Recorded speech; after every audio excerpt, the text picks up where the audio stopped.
So, good afternoon.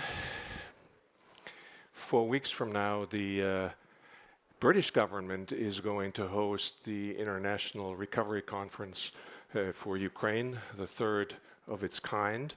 Purpose of it, and we've heard this before in this conference, is to lay the foundations for a large-scale reconstruction and modernization of Ukraine. And of course, Ukraine will definitely need large-scale reconstruction.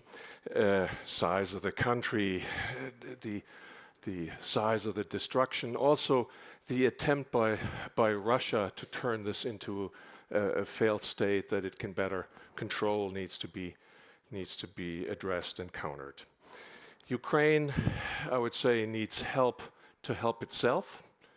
It needs help to unleash and set free the ingenuity and the entrepreneurial spirit that I think all of us have gotten to know from this country over the past year. And in my view, Ukraine needs something in spirit and in ambition and that resembles a Marshall Plan.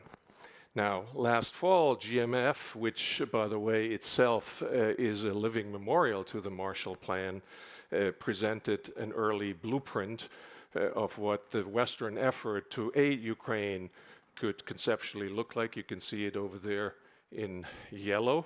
It's a blueprint, but we printed it in yellow. Some of the ideas of that paper have now become accepted thinking in the reconstruction community, if I can call it that. Now, today, here and now, we're launching the second piece of work that GMF presents on reconstruction of Ukraine. You can see it here and there, printed 48 hours ago. Again, it contains a number of ideas, policy recommendations, and I'm not going to bore you with walking you through that. I just want to focus on a couple of highlights on priority issues from a donor perspective.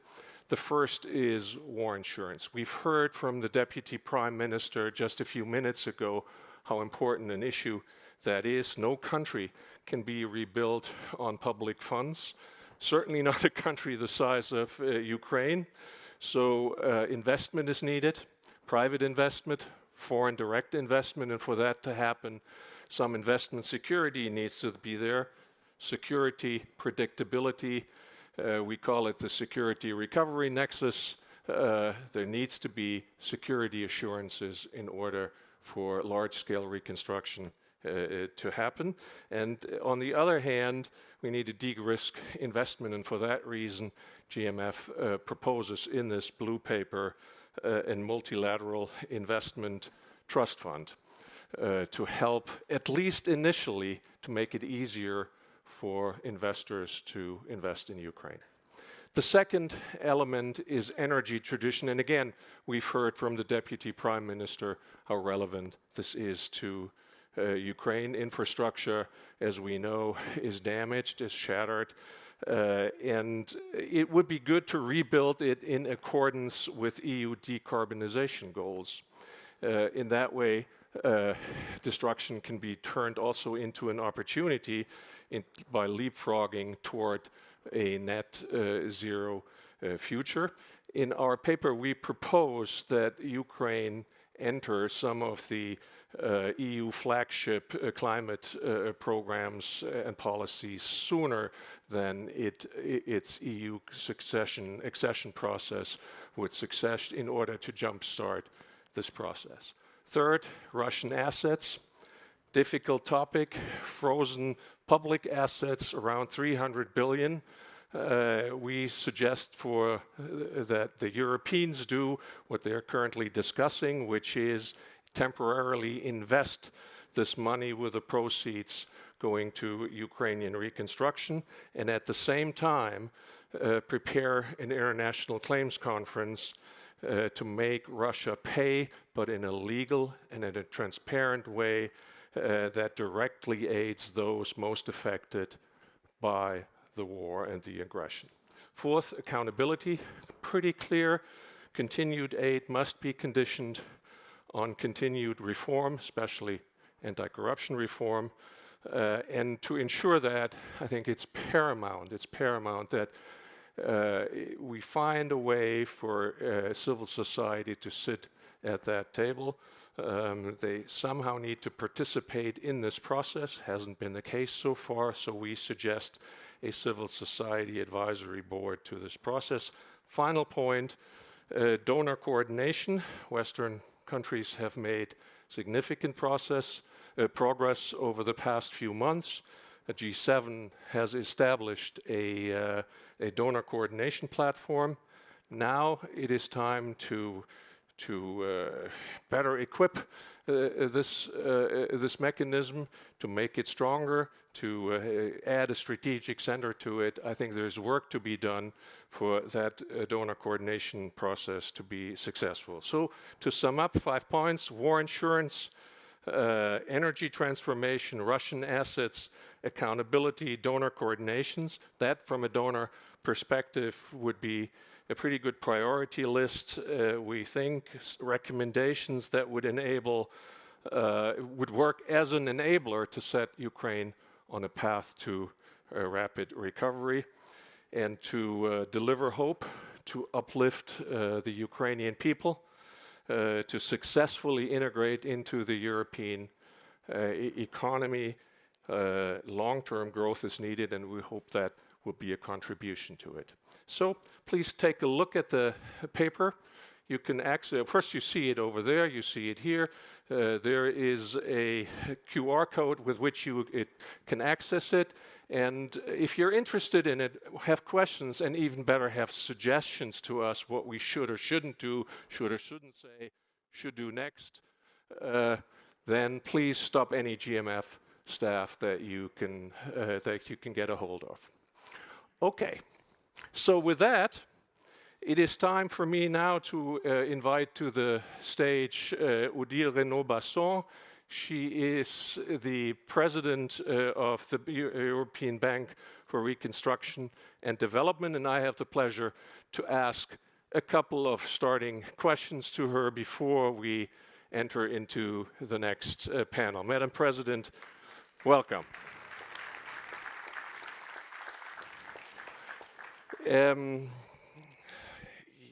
Your bank is the largest institutional investor in Ukraine. It's been that for a while prior to the war. But how has the war changed your institution's approach to Ukraine? It has had a big change because, first of all, we decided as an institution, we've been investing in Ukraine, and we were, before the war, the first international investors, institutional investor in the country. We decided that we needed to continue to invest in the country despite the war, and to do that, we thought that the best way forward would be to take some risk on our balance sheet, which was quite a bold decision, but also to ask for coverage and to share the risk with shareholders. So we put this approach on the table quite early on last year, in April, and we got a lot of donor support, starting from the US, who were really very quick in providing us 500 million euros of grants in order to share the risk, and then the EU with guarantees, EU member states, and so forth. So overall, we've got donor support in different form for 1.4 billion euros. This allowed us to step up our financing in Ukraine, and usually before the war, we were doing something like 1 billion of investment. Last year, we did 1.7, so really a clear step up. The focus is, as before the war, real economy. So we are not doing budget support and financing the government directly, but the real economy. But then the kind of investment we've been doing was very different, of course, than before the war. We still had a big chunk of private sector investment, like trade finance, so supporting really, the financing of trade, but also supporting agribusiness, and we see the picture now around us, through the banking sector with risk-sharing facilities with the bank, so in order to keep credit flowing in the private sector. But in the public sector, it was quite different from what we were doing before, because we provided first a lot of liquidity support for public companies like electricity, railway company that didn't get revenues or enough revenues, and then shifted in the course of the year more towards urgent repair and so forth. And we did something which was very exceptional, which was helping Naftogaz to buy gas in order to ensure that people could have enough storage to heat homes. Now, last week you had an annual meeting, a donor meeting, a governance meeting in Samarkand, Uzbekistan, of all places. Thank you for inviting me there. I was there. Thank you for coming. You had a big meeting there. What is your sense? There's the number of stakeholders, the number of shareholders in your bank. How do they perceive that big focus on Ukraine? Is it hard? We're a year on. Is it now harder to make that case? Other priorities, I would imagine if you're in Uzbekistan will raise their hand and say, well, we're also here, or the challenge of climate change. So there's competitors on your attention and your money by others. No, what I found very striking and very rewarding for the bank is that we managed to get all shareholders but Russia and Belarus supporting our strategic approach to Ukraine. And we are a bank which has a sort of at the same time a G7 majority ownership, EU majority ownership, so very much, and so the majority of shareholders are very much supportive of everything we are doing in Ukraine and very proactively engaged in Ukraine. But it goes beyond, and we were able to get de facto the support of all our shareholders for what we are doing, continuing to do that. So really having a very heavy, financially important engagement to Ukraine. And also, and that was the bulk of the discussion in Samarkand, to agree that the best way forward to support our work was to consider capital increase, paid-in capital increase, because it's a place where you have the most leverage, the kind of instrument which will give us more leverage, and we know that resources are scarce, everybody's asking for guarantees, donor funding, and so forth, so this would be the best way for us with some additional capital to be able to support Ukraine in the war as long as it takes and in the recovery, and really to step up our investment in the recovery. And it's a good leverage. Now, but let me ask you, you have a year plus of experience with investing and working with and in Ukraine during wartime. What's the biggest challenge that you experience as a bank in doing that right now? The biggest challenge is the magnitude of the needs and the fact that we need to have priorities. And I think this remains a challenge because there are so many things that must be done, so many things that are needed, that this is a challenge. And together with the authorities and with other IFIs and so forth, we work very much on define the priorities. The big lesson is the resilience. What I found absolutely amazing is the capacity of Ukrainian people, Ukrainian political leadership and so forth to really keep going and react very quickly, very innovatively to the situation and the challenges of the situation. Madam President, thank you for that quick intro into EBRD.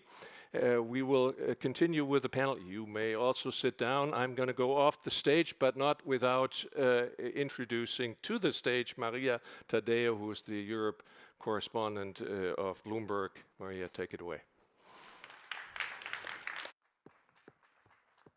Thanks. Nice. Thank you so much. And by the way, you mentioned you wanted suggestions for the conference. I think every year you nail the topics and the speakers in my perspective, and there's a lot of interesting conversations. And on that note, let's bring to the stage our panelists. And we have Danae Delakia, who is the UK Special Envoy for the Reconstruction of Ukraine Conference. You know that will happen next month. Join us on stage. Very good. Round of applause for her.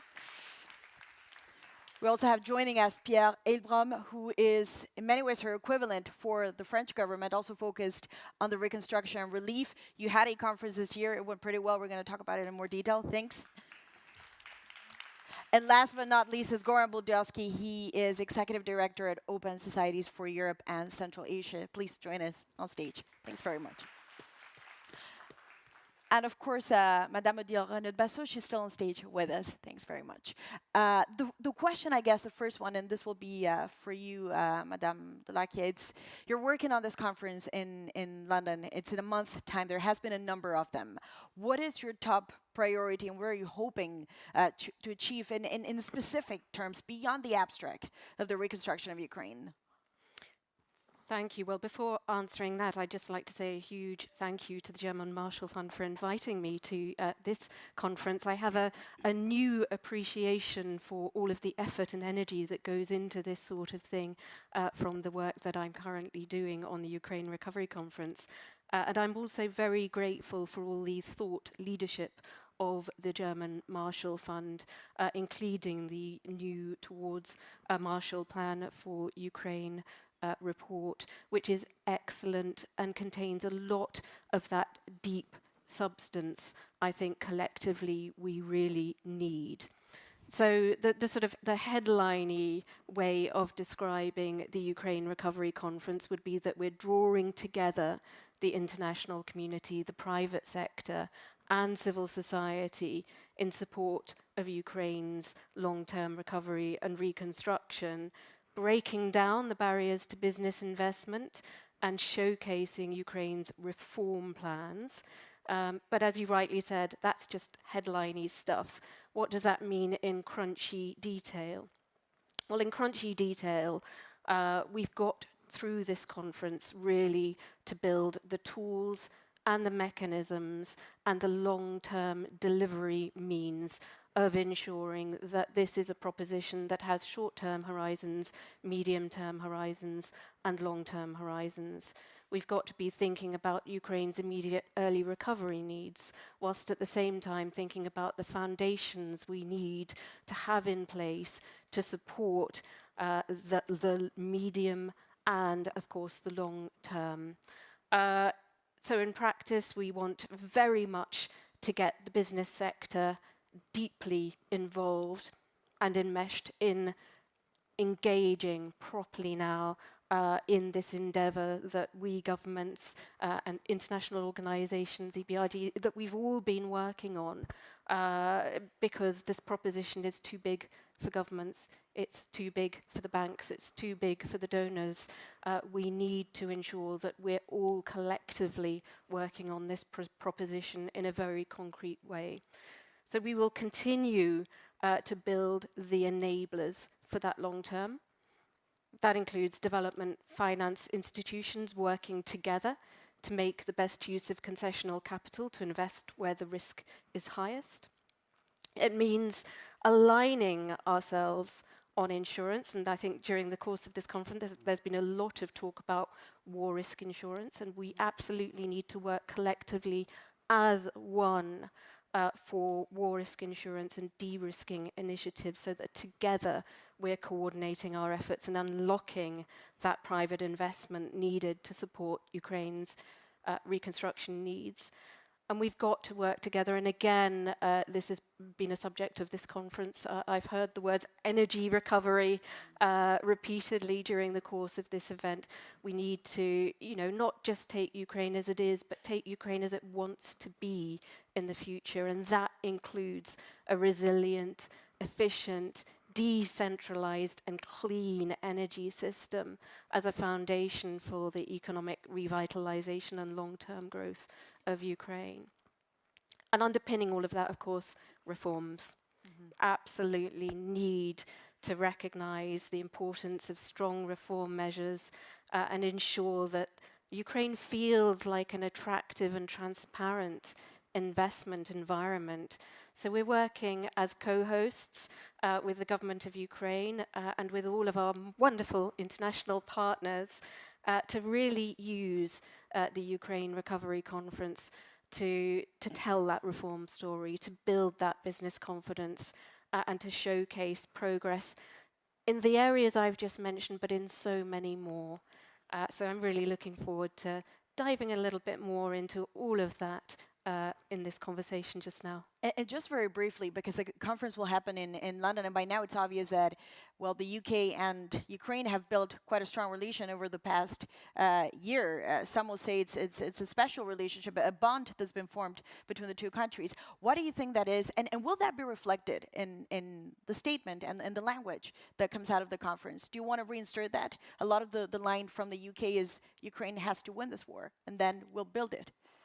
Well, I think it's important to say, you know, yes, absolutely, the UK and the Ukraine have a very deep relationship, which is deepening by the day. But this isn't a conference that belongs to the UK and Ukraine.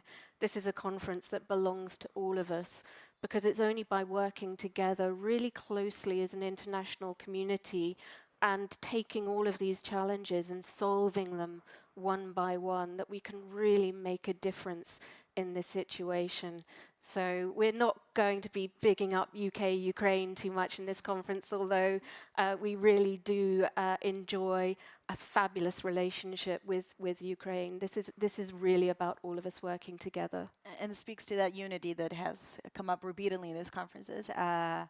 Pierre, you're obviously the French envoy for the same effort.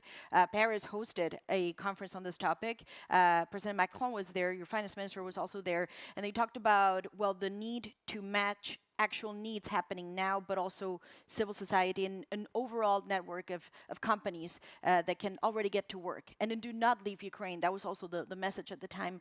The time has passed now. We're looking now at London. What were the lessons that you took away from it? And what specifically did you draw away from this conference? A lot of people say it's nice words, but in the end, not a lot tangible. No, but thank you very much. And I think we are all talking about the same thing, which is unity of the international community. In fact, there were two strategic goals of the conference in Paris, and I think we share that completely with our British friends, is unity, by the way, unity beyond like-minded countries, embarking also countries which sometimes point to the fact that there are double standards or... How important is that, actually? You make a great point, because we've talked about countries like India, Brazil, maybe the global south, that may not really see what's in it for them. How important is that for you? No, that's really fundamental, and that's really fundamental for the Ukrainians. And as you know, France pushed very much also with the participation of President Zelensky at the G7 summit in Hiroshima, and facilitated that with colleagues. Also that this discussion with Arab countries, Gulf countries, Asian countries, Brazil, India, can unfold. Afterwards, obviously it depends on the parties to see how that can lead to also a shift in positions in some of our partners. But this is really fundamental if we want to have a wide front of support and solidarity for Ukraine, and that has been a consistent aim we had from the beginning, and President Macron has been very clear with that. And the Paris conference was, in fact, the first event where these countries were invited to. So I think that's one element which is really fundamental. We are making progress, and President Zelensky reported some progress on that front. I think London will allow us maybe to go further in the next days. But it's a long-term also objectives we share. The second type of aim we had in Paris, and I think it is still extremely valid, is mobilizing every segment of the French society, but the European, so obviously corporates, the private sector was fundamental. There were 700 firms participating. Of all sizes. Yes, all sizes, from very, very small companies which didn't know, by the way, where Ukraine was on the map probably before, to large companies. And as you know, French companies are the first employers of Ukrainian in Ukraine. So the first source of FDI in terms of employees in the country, both in the banking sector and services, retail sector. And so the idea is really to galvanize the private sector, to understand also what the hurdles are really to the development of the private sector. And there I think we've made quite a lot of progress since then. And Some of the in what issues- ways specifically? Because So, you first- speak to CEOs too, and they probably worry about risks too. So it's not completely. So risk is obviously an important one. Security risks, but also commercial risks. So I think we've made quite a lot of progress in the discussion about guarantee instruments, especially linked to the risk of destruction of investments. I hope we'll be able, and EBRD has been very much providing a lot of ideas to that process, but there are discussions also with the World Bank, also with bilateral agencies. For France, Banque Publique d'Investissement, the Germans have announced also a scheme. So I think at least the international community at all levels have taken that issue seriously.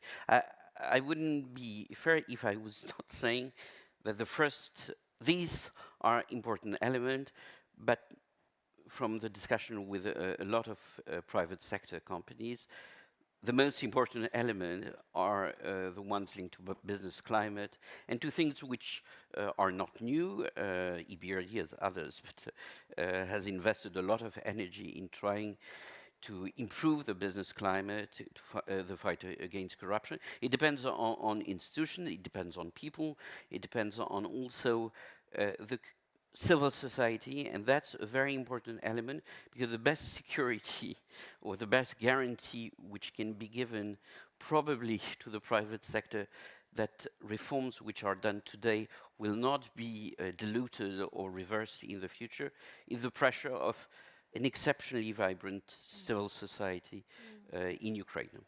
Well, thank you for that. And now let's turn to Mr. Budrowski. When we were talking behind the scenes, you said, I want to talk about reconstruction, but in particularly look at the European perspective of it. And it's not a secret that Ukraine aims to join the European Union. A lot of these programs could help each other, actually complement each other in some ways. But I wonder too, when you look at the European perspective, you also know very well there are some who are supportive of Ukraine, but who say there is no fast track to any of this. We should not perhaps create illusions that are not there. In your view, how do you see it? Yeah, first, thank you to the organizers for the invite, not only on my behalf, but on behalf of my colleagues of the foundation in Ukraine and the thousands of civil society organizations that we've supported in the last decades. We talk here about reconstruction of Ukraine, but actually when you look, the biggest market where Ukraine will aspire is European Union market. And that one needs reconstruction too. When I say reconstruction, in the sense that, as somebody who has followed the big wave of enlargement in 2004, one knows that actually a lot of things were done in preparedness, or then afterwards there was a political will. I mean, let's take one example, agriculture. Recently we followed the spat, or let's say the minor incident that happened in Poland, but that's just the tip of the iceberg. That was pampered with immediate subsidies. But actually, if you open just agriculture, you will see that the Ukraine of 2021, that business accounts for 1/6 of the entire agricultural production of the European Union. When you open the market like that, you really have to have a systemic solution. So in so many ways, you need to have actually bold thinking of how European Union and how its member states. That was a conversation in Poland, but I can tell you that was not a conversation in Spain, that was not a conversation in Italy, not a conversation in France, and these are big beneficiaries, and these are also countries where there is a lot of voters that could swing the support.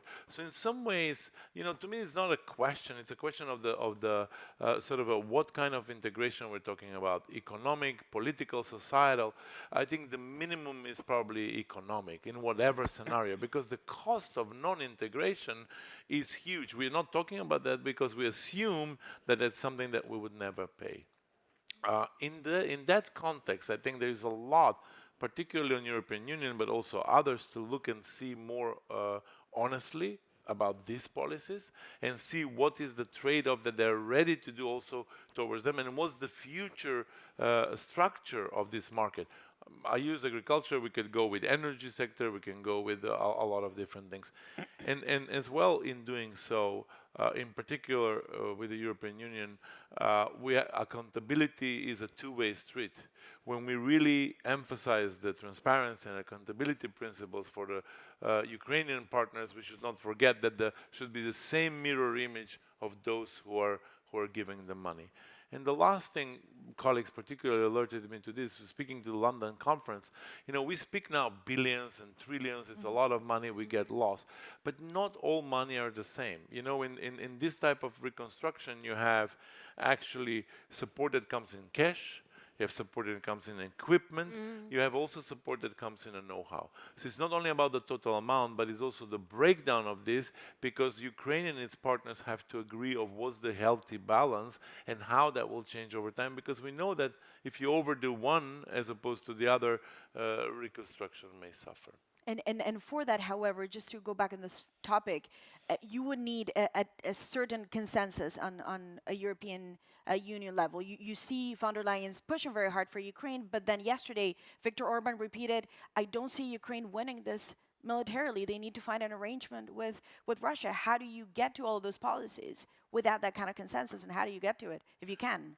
Yeah, look, I mean, you must. Because actually, a lot of time, European member states are hiding behind the unpreparedness. And given that I come from the Balkans, I can talk about unpreparedness and the EU accession for days. I'll spare you from that. But, that's not an excuse for actually European Union knowing very clearly what's in its strategic interest, and then spell it out and then work it out inside.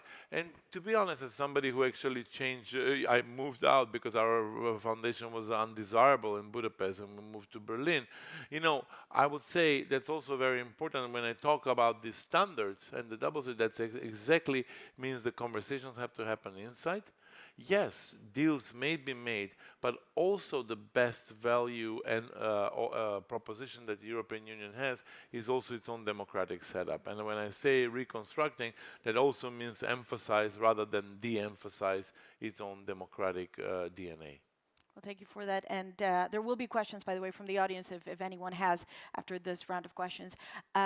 Madame Ronald-Bassot, good to see you. I think you've been in every reconstruction conference so far, from the very first one in Lugano to London, I presume. I remember in Lugano, when we spoke, there was a lot of skepticism as to why are we even talking about rebuilding a country that is at war. It's unrealistic to some extent. How much has the conversation changed in your experience now, after a year now, since the first one? And how much more prepared are you, I guess, would be the question. So I think the conversation on your first point, which is why is it useful to and relevant to think and to prepare now for reconstruction, is I would say the thinking has evolved quite a lot, because with, being more than 1 year in the war, we first realize that reconstruction is already taking place. So what we are doing, and that will be, we started from as an IFI, and starting from very, as I was saying, liquidity support, providing working capital and just cash to companies and so forth for them to survive. But now we see more and more the nature of what is needed and the investment we are doing, moving towards rebuilding. So we call it urgent repair, emergency reconstruction, but rebuilding infrastructure, rebuilding railways, roads, housing, and so forth. So we are already in the reconstruction. The specificities of the situation is that we are reconstructing, it can be destroyed because you have this regular bombing and a risk of being under bomb at any point. But still, this is taking place now. And this is sort of, this need to be, as I was saying, prioritized, prepared, and so forth, because you need to have, to make an assessment about the investment, to get the right procurement processes, and so forth. So it's a bit more difficult than just giving cash to survive. So this is the first point. The second point is that I think politically, and for the Ukraine resilience and so forth, it's very important to have this also vision that they are not just fighting on the day, but sometimes at a point they will be able to live in a peaceful world with all, I mean, investment and getting better and so forth. So I think this is, in terms of political dynamics, this is also very important. And the third point is that because it's a very complex issue, a lot of, I mean, the whole international community needs to be involved, and there is also this dimension that it's not only about repairing infrastructure and so forth, but it's also about reform, transformation agenda, and this needs to be thought through well in advance and to be discussed on how is it better to do it. So that's why I think that we made a lot of progress. In Lugano, it was just about principles, and now we have operational platform, coordination platform from the G7 with the Commission, and we have a sort of coordination among IFIs. So I think all this is taking shape. But because it's a complex, ambitious, and a very strategic process, it's important to keep going and to start implementing. And you know, all the work done, for example, on put in place an IMF program. This is absolutely key in order to have clear visibility and financing for the government to keep going, to have resources, external resources, in order to be able to pay the civil servants, the pension, and so forth. So this is a big pillar which has been put in place. It was, I mean, in Lugano, it appeared like very far-reaching and unrealistic. But that was a year ago. That was a year ago, and that's in place now. All the work done on assessing the needs for what are the physical needs for reconstruction and so forth, and fine-tuning the figures from the 700 billion last year, which was really the big, overall taken, everything taken into account to a sort of more palatable, realistic figure that can be addressed. All this also is taking place. So I think it helps everybody on the Ukrainian side to get organized also themselves and to prioritize what they want to do, who does what, and so forth, but also on the international community. And last point, it's important keeping the momentum and the political support in all the supporting countries will be key. 1 year ago, I think this was already a concern, saying, how long that will be possible and whether the public opinion will continue to be. I think the job that has been done in keeping this momentum has been tremendous, but this kind of conference is also a way to, keep Ukraine on the agenda, allow the whole international community to exchange with the Ukrainian and see where they are, take stock of what has been done, what remains to be done, and so forth. So I think this is absolutely key because the efforts, it's not a short-term effort. I think it will be a long-term strategic effort that we all have to go with. Well, thank you for that. And a question maybe for Madame de Lacquier, but also for Monsieur Hilbard. There's the question of what happens with the Russian frozen assets. The head of the OECD says Russia did the damage. They created this, so they have to pay for it. It's as simple as that. I'm not sure if you can tell us what's going to happen in the conference in 4 weeks from now, but will this be on the agenda? And is this something that people seriously want to talk about? Because a year ago in Lugano, nobody wanted to talk about this. It was scary to talk about what to do with frozen assets. What about now? Has that changed? It has changed, I think, considerably. There's a conversation between all of our capitals about the issue of these assets, these frozen assets, and I think a general consensus that Russia should pay. But alongside that consensus is quite an intense and detailed set of legal conversations. And I say set of legal conversations because there are at least 10 different options out there currently being legally scrubbed. And the moment you think you've got a perfect option, some other legal dynamic pops in and you discover that actually that particular variant isn't going to be possible. So yes, absolutely, there is already a conversation going on this subject. That conversation will continue to be codified. It's not going to be hidden.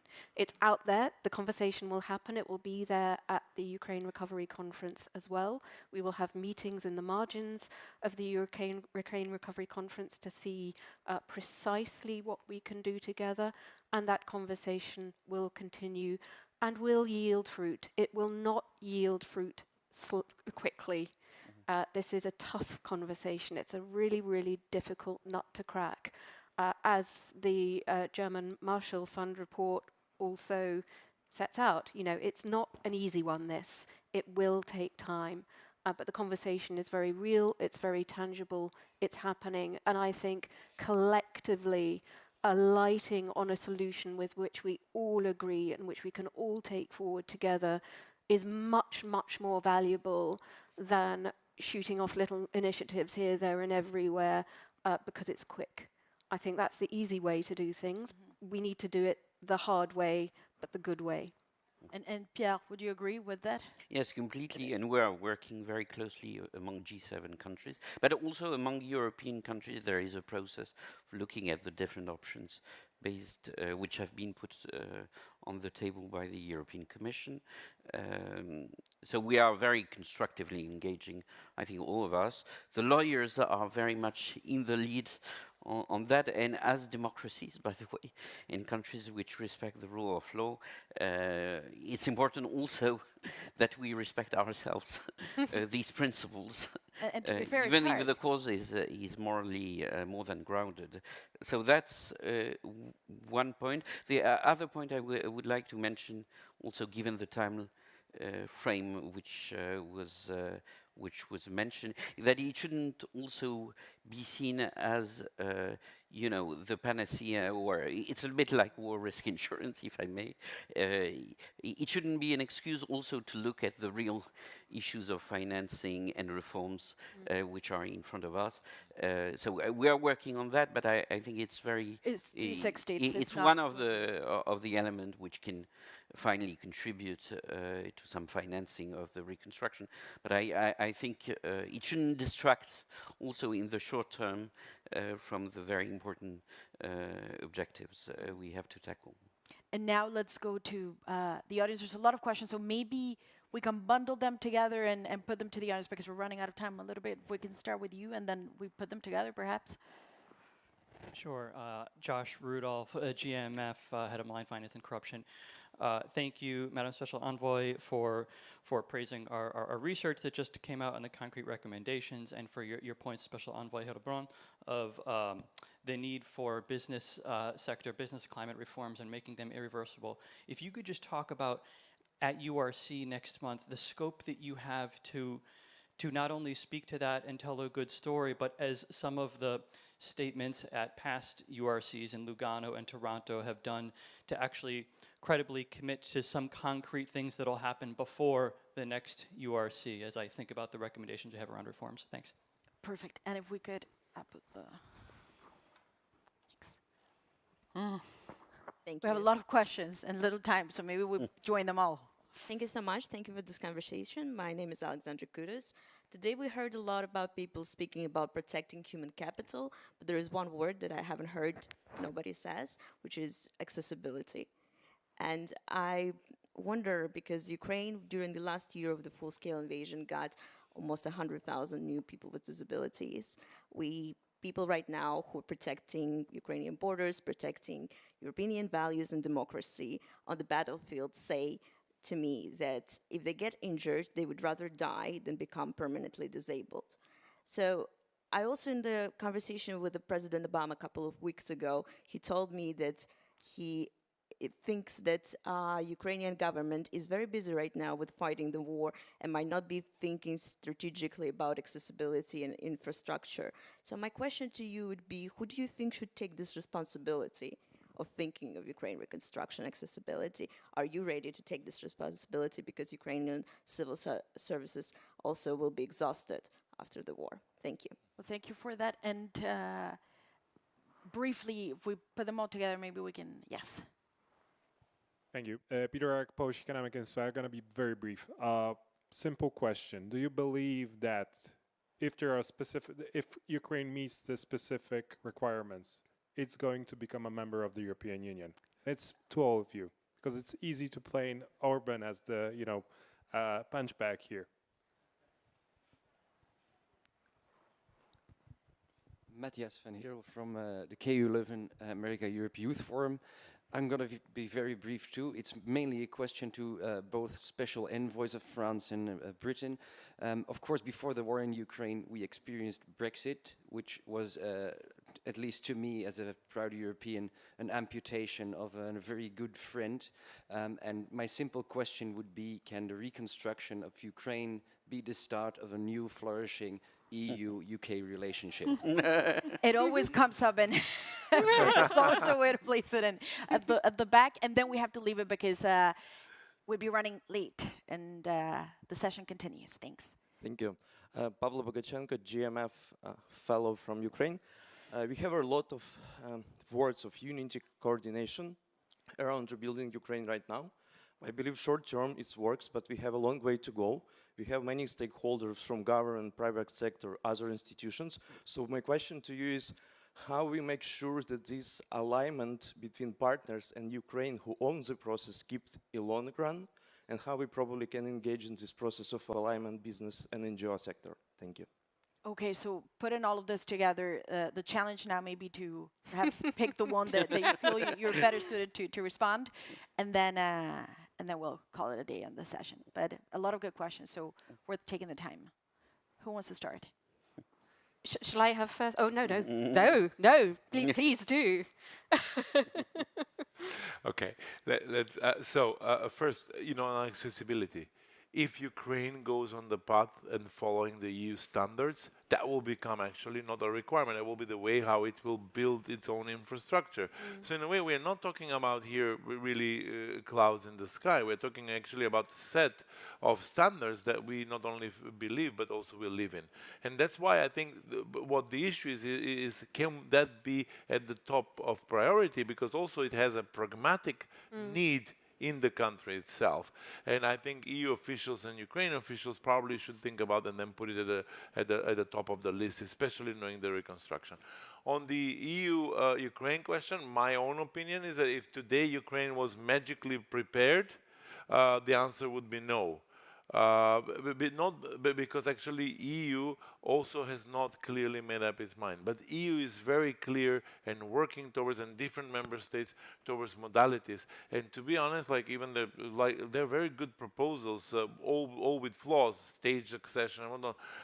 I think what's most important is to say here is the end date, but also there will be tangible, very clear benefits on the road, year in, year out.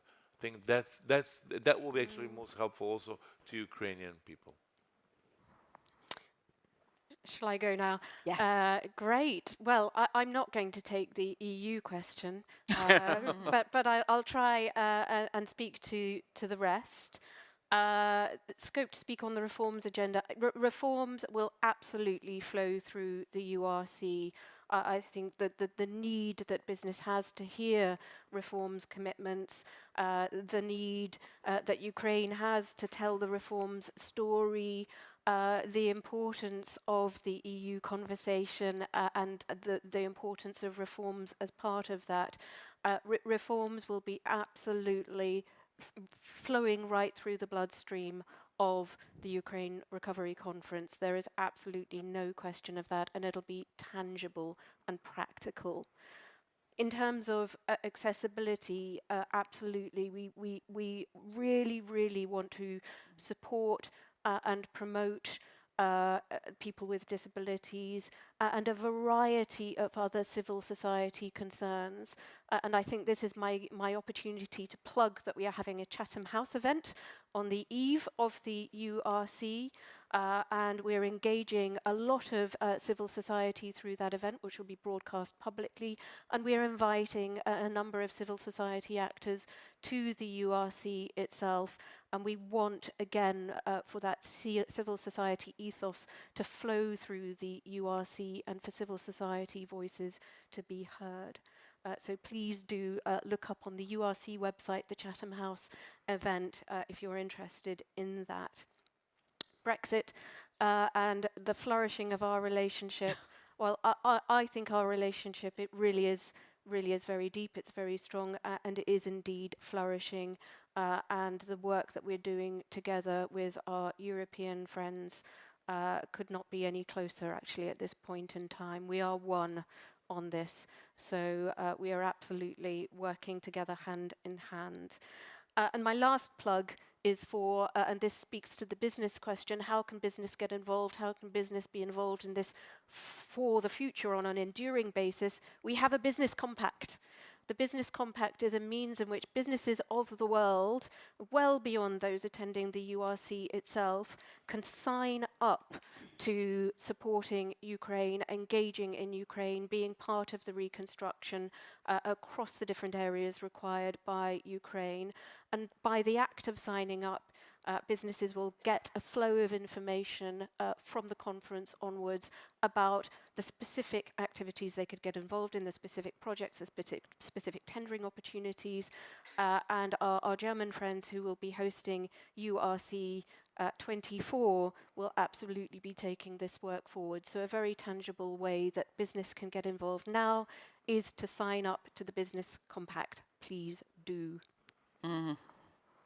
Final word, very quickly. Very quickly, maybe on the questions which were a little bit set aside.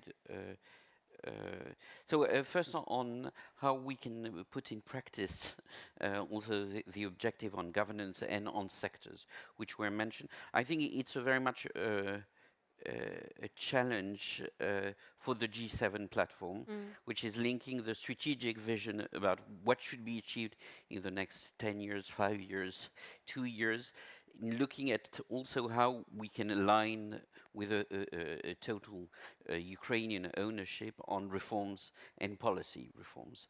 So that's, I think, we are at early stages of the G7 platform. I hope that there will be a very strong link between the London conference and the structure which has been put in place, so that there is not only talks about that, but also a sequence plan, a very also tasking of the different actors, the different multilateral institutions, and afterward that there can be a work which is done by experts informing the important decisions which have been taken with Ukrainian authorities.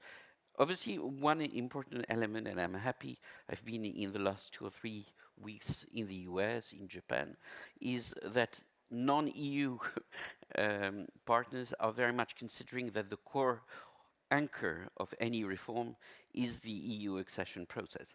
Because I think we will not duplicate also a set of reforms. We are talking about the same things, the same thing which will be discussed in Brussels between now and the end of the year, also before opening potentially negotiations with Ukraine, and the reforms we are discussing and we should discuss even further in the G7 platform about the judiciary, about the sectoral reforms, to create also rooms for private sector market, on standards. So all of that is very much linked, and it's indeed an opportunity to bring back our British friends, but also American, Japanese friends around the table, I think. Yeah.